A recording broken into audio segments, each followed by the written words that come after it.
Hello guys, welcome back to the channel and welcome back to elite wrestling. Guys आज की video late है, इसके लिए sorry, लेकिन मैंने आपको हमारे चैनल के कम्युनिटी पोस्ट में बता दिया था कि आज की वीडियो लेट होने वाली है। पर अब इसके बारे में ज्यादा बात ना करते हुए चलिए हम हमारी वीडियो शुरू करते हैं और जानते हैं कि आज इस वीडियो में हम क्या क्या जानने वाले हैं। तो गाइज फाइनली जॉन मॉक्सली ने न्यू जापान प्रो रेसलिंग में अपना कमबैक किया है। प्रोबेबली एईडब्ल्यू ने एक और नए सुपरस्टार को साइन कर लिया है। एईडब्ल्यू के नए शो के बारे में मेरे पास आपके लिए एक अपडेट है। ब्रॉडी ली के बेटे ब्रॉडी ली जूनियर को लेकर करंटली एक काफी बड़ी अपडेट सामने आ रही है और हम जानने वाले हैं कि क्या अब एडी गरेरो की बेटी एईडब्ल्यू कंपनी ज्वाइन करने वाली है या नहीं। तो गाइज ये सब अपडेट्स जानने के लिए ये वीडियो एकदम आखिर तक देखना और अब ज्यादा देर ना लगाते हुए चलिए वीडियो शुरू करते हैं। और गाइज सबसे पहले बात करते हैं ब्रॉडी ली जूनियर की और जानते हैं कि करंटली ब्रॉडी ली जूनियर को लेकर कौन सी बड़ी अपडेट सामने आ रही है। तो गाइज आपको पता होगा कि ब्रॉडी ली के चले जाने के बाद अब एईडब्ल्यू कंपनी ने ब्रॉडी ली के बेटे ब्रॉडी ली जूनियर को अपने कंपनी में साइन कर लिया है,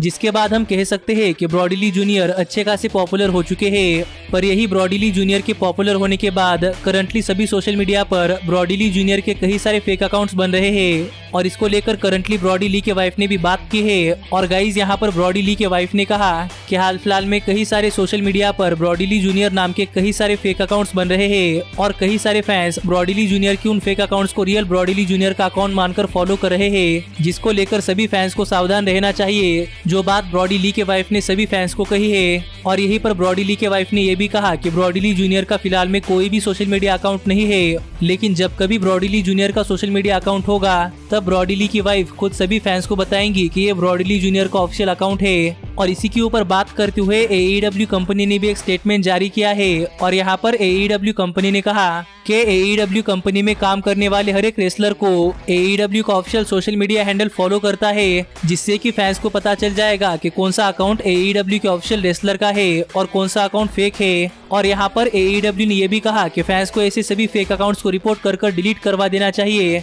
जिसके ऊपर आप क्या कहते हैं ये आप मुझे कमेंट कर बताइए। लेकिन गाइज जहाँ तक बात है मेरी, तो मुझे लगता है कि किसी भी पर्सनैलिटी का फेक अकाउंट बनाना ये गलत बात है। और करंटली ब्रॉडी ली जूनियर तो काफी छोटे हैं, तो फिर उन्हें सोशल मीडिया से दूर ही रखना अच्छा है, क्योंकि आपको भी पता होगा कि रेसलिंग इंडस्ट्री के अंदर सोशल मीडिया पर कितनी ज्यादा हेट है। लेकिन गाइज अब हम आगे बढ़ते हैं और बात करते हैं हमारे अगले अपडेट की और जानते हैं कि पॉसिबली एईडब्ल्यू ने कौन से एक नए सुपरस्टार को अपने कंपनी में साइन कर लिया है। तो गाइज आपको पता होगा कि जब से एईडब्ल्यू कंपनी बनी है तब से एईडब्ल्यू ने अपने कंपनी में कई सारे सुपरस्टार्स को हायर किया है और इनमें से कई सारे सुपरस्टार्स काफी वेल नोन सुपरस्टार्स है। लेकिन इनमें ऐसे कई सारे सुपरस्टार्स है जो कि एईडब्ल्यू कंपनी में आने के बाद अपनी पहचान बना रहे हैं और पॉसिबली ऐसे सुपरस्टार्स में एक और नए सुपरस्टार का नाम जुड़ गया है। और गाइज ये सुपरस्टार कोई और नहीं बल्कि एईडब्ल्यू कंपनी के वार्सिटी ब्लोन्स टैग टीम के वन हाफ ब्रायन पिलमन जूनियर है, जिनको लेकर करंटली ये अपडेट सामने आ रही है कि गाइज ब्रायन पिलमन जूनियर ने ओवीडब्ल्यू की वर्ल्ड हेवीवेट चैंपियनशिप रिलिंक्विश कर दी है।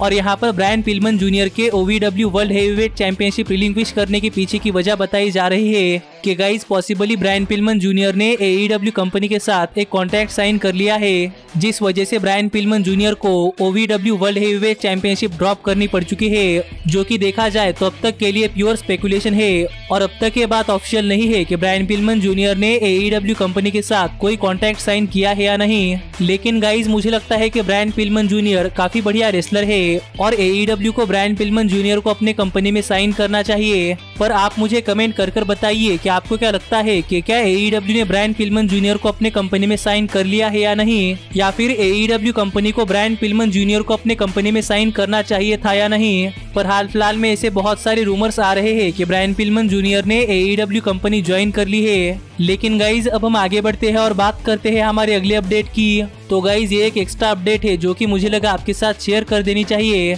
और ये update AEW world heavyweight champion Kenny Omega को लेकर है, क्योंकि गाइज करंटली टीएनए इम्पैक्ट ने अपने अगले इम्पैक्ट के शो के लिए AEW world heavyweight champion Kenny Omega को एडवर्टाइज कर दिया है कि गाइज इस वीक के इम्पैक्ट रेसलिंग के शो पर हमें केनी ओमेगा देखने को मिलने वाले हैं। तो अब दोबारा से देखना पड़ेगा कि इस वीक के इम्पैक्ट रेसलिंग के शो पर जाकर केनी ओमेगा क्या करते हैं। और मैं आपको फिर एक बार बताना चाहूंगा कि गाइज अगर इस week Kenny Omega impact wrestling पर जाकर कुछ अगर बहुत ही बड़ी चीज करते हैं तो ही आपको कल हमारे चैनल पर 2 वीडियोस देखने को मिल जाएगी, जिनमें से पहले वीडियो में हम केनी ओमेगा ने टीएनए इम्पैक्ट के शो पर जाकर क्या किया ये जानेंगे और दूसरे वीडियो में हम इस वीक के एईडब्ल्यू के डायनामाइट शो का प्रीव्यू करेंगे। पर आप मुझे कमेंट कर बताइए कि आपको क्या लगता है कि इस वीक के इम्पैक्ट रेसलिंग के शो पर जाकर केनी ओमेगा क्या कर सकते हैं। लेकिन गाइज अब हम आगे बढ़ते हैं और बात करते हैं हमारे अगले अपडेट की और जानते हैं कि क्या AEW का एक और नया शो आने वाला है या नहीं। तो गाइज आपको पता होगा कि जब से AEW ने TNT नेटवर्क के साथ अपनी डील एक्सटेंड की है तब से AEW को लेकर बहुत सारे रूमर्स आ रहे हैं कि AEW बहुत ही जल्द अपना एक और नया टीवी शो लॉन्च करने वाली है। और इन रूमर्स के ऊपर बात करते हुए कई बार रेसलिंग ऑब्जर्वर्स ने कहा है कि हमें AEW का सेकंड शो इस साल देखने को मिल सकता है।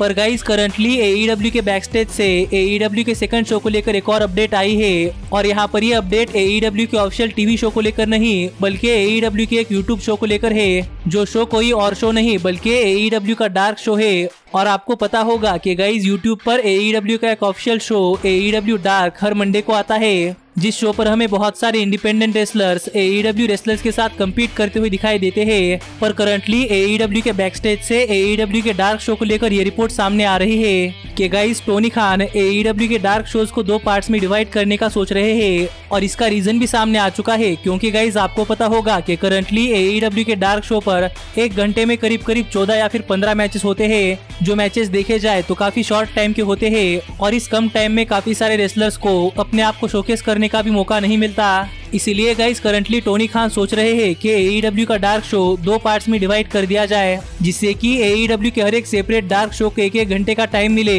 और करंटली टोनी खान AEW का इस तरीके का एक और डार्क शो AEW के ऑफिशियल यूट्यूब चैनल पर लाने का सोच रहे हैं। पर गाइज आप मुझे कमेंट कर बताइए कि आपको क्या लगता है कि AEW के डार्क शोज को 2 पार्ट में डिवाइड कर देना चाहिए या नहीं। पर जहाँ तक बात है मेरी तो गाइज मुझे लगता है कि सच में AEW के डार्क शो को 2 पार्ट में डिवाइड कर देना चाहिए, जिससे कि सभी रेसलर्स को अपने आप को शोकेस करने के लिए अच्छा खासा टाइम मिले और फैंस को भी फ्री में काफी सारे रेसलिंग शोज देखने का मजा आएगा। लेकिन गाइज अब हम आगे बढ़ते हैं और बात करते हैं हमारे अगले अपडेट की और जानते हैं कि क्या एडी गरेरो की बेटी AEW कंपनी में आने वाली है या नहीं। तो गाइज मुझे पता नहीं कि आपने एडी गरेरो को कितना फॉलो किया है, लेकिन मुझे लगता है कि आपको ये बात जरूर पता होगी कि गाइज एडी गरेरो WWE के one of the most popular superstar थे। पर एक हार्ट अटैक के चलते एडी गरेरो की डेथ हो चुकी थी। पर एडी गरेरो के डेथ के बाद एडी गरेरो की वाइफ विकी गरेरो ने एक इंटरव्यू दिया, जिस इंटरव्यू में बात करते हुए विकी गरेरो ने कहा कि उनकी और एडी गरेरो की बेटी साउल गरेरो करंटली दोबारा से रेसलिंग की ट्रेनिंग ले रही है और साउल गरेरो दोबारा से रेसलिंग इंडस्ट्री में अपनी वापसी करने के लिए तैयार है।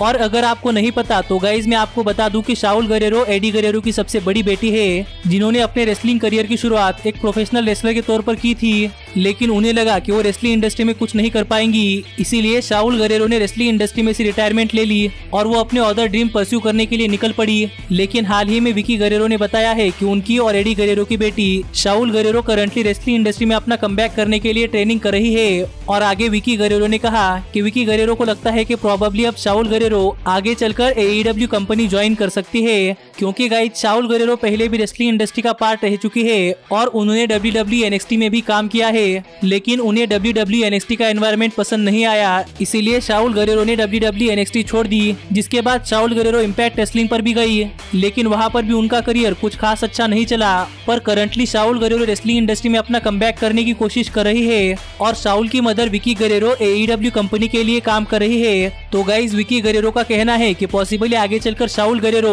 AEW कंपनी ज्वाइन कर सकती है, जो देखा जाए तो एडी गरेरो के बेटी के तौर पर AEW कंपनी की एक और बहुत ही बड़ी साइनिंग हो सकती है। पर करंटली मुझे भी नहीं पता कि साउल गरेरो किस तरीके की रेसलर है, लेकिन गाइज आप मुझे कमेंट कर बताइए कि क्या आप साउल गरेरो को AEW कंपनी में देखना चाहते हैं या नहीं। पर गाइज अब हम आगे बढ़ते हैं और बात करते हैं हमारे फाइनल अपडेट की और जानते हैं कि किस तरीके से जॉन मॉक्सली ने न्यू जापान प्रो रेसलिंग में अपना कमबैक किया। तो गाइज आपने अगर जॉन मॉक्सली को फॉलो किया है तो आपको पता होगा कि जॉन मॉक्सली केनी ओमेगा के खिलाफ अपनी AEW वर्ल्ड हेवीवेट चैंपियनशिप हारने के बाद अब तक AEW के डायनामाइट शो पर नहीं आए और हाल फिलहाल में जॉन मॉक्सली ने AEW की वर्ल्ड हेवीवेट चैंपियनशिप तो हारी है, पर currently John Moxley new Japan pro wrestling के IWGP यूनाइटेड स्टेट चैंपियन है। और हाल ही में न्यू जापान प्रो रेसलिंग का साल का सबसे बड़ा इवेंट रेसल किंगडम 15 हुआ था, जिसको आप न्यू जापान प्रो रेसलिंग का रेसलमेनिया भी कह सकते हैं। और टोनी खान ने तो कई बार मना कर दिया था कि John Moxley new Japan pro wrestling पर नहीं जाने वाले, पर करंटली जॉन मॉक्सली की न्यू जापान प्रो रेसलिंग में केंटा के साथ राइवलरी चल रही है